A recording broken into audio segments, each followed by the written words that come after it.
Hey, kumusta mga kabayan? It's me again, Delmar. Ang yung kabayan here naman. Walang ipon, pero naka-iPhone. Pumunta nga pala kami dito sa isang Filipino restaurant sa Ruby. Maaga kasing sahod natin. Actually, last month pa tong video na to, ngayon ko palang na-edit. Itong restaurant na to ay isa sa mga pinakamasarap na nakainan ko. Dati kasi nung pumunta ako dito sa Oman, nag-iisa lang yung Filipino restaurant dito, yung Palayok. Alam ko meron pa rin silang branch, I think sa Panorama Mall. Before, sila yung talagang number 1 dito sa Oman. Maganda yung ambience ng lugar, guys. Tsaka maaliwalas, maluwag. May mga malalaking stop toys nga dito na pwede mong yakap-yakapin.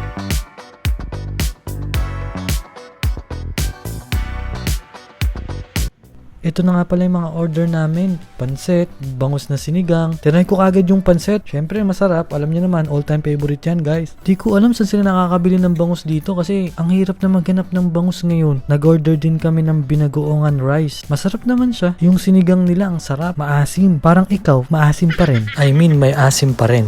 Uy! Nag-order din kami ng tempura, empanada, tsaka halo-halo. Alam nyo mga kabayan, every sahod ganyan talaga kami. Parang yun na yung pinaka-regalo namin sa isang buwan naming pagod. At least once a month, kumakain kami sa labas. Minsan kasi kailangan din natin i-treat yung sarili natin, hindi laging padala. Ito yung pinaka-gusto namin dito, yung halo-halo. For me, ito yung pinaka-masarap na halo-halo dito sa Oman. Ewan ko kung meron pa ba, comment nyo naman down below dyan guys. Grabe, habang ini-edit ko tong video na to, nakikita ko ang lalim ng mata ko. Actually, half talaga ako guys eh. Half human and half panda. Sunod kasi yung night shift namin dito kaya ganyan yung itsura ko. Anyway, kung nakaabot ka sa part ng video na to kabayan, comment mo down below kung saan pa merong masarap na halo-halo dito sa Oman. And see you on the next vlog. Peace!